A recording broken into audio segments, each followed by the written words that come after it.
1.081 anak-anak pekerja migran yang dididik di sekolah. Perjalanan karir mantan Kepala Badan Gizi Nasional Dadan Hindayana berubah drastis hanya dalam hitungan kurang dari 48 jam.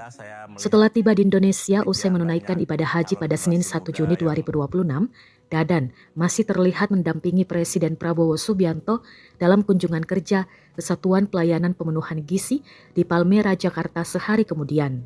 Namun pada malam harinya, Presiden resmi memberhentikan Dadan dari jabatannya sebagai Kepala BGN.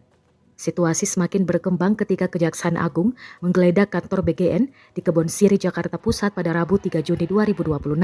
Di hari yang sama, Kejaksaan Agung menetapkan dan menahan Dadan Hindayana bersama dua mantan pejabat BGN lainnya, Sony Sanjaya dan Lodewijk Pusung. Ketiganya terseret kasus dugaan korupsi terkait penyimpangan tata kelola program makan bergizi gratis periode 2025-2026.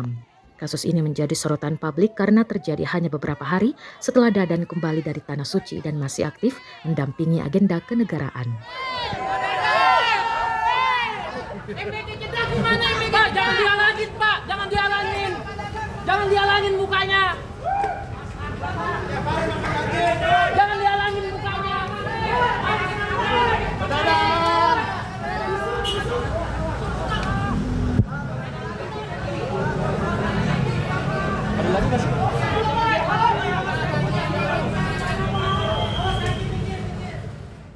Download Tribun X sekarang, menghadirkan lokal menjadi Indonesia.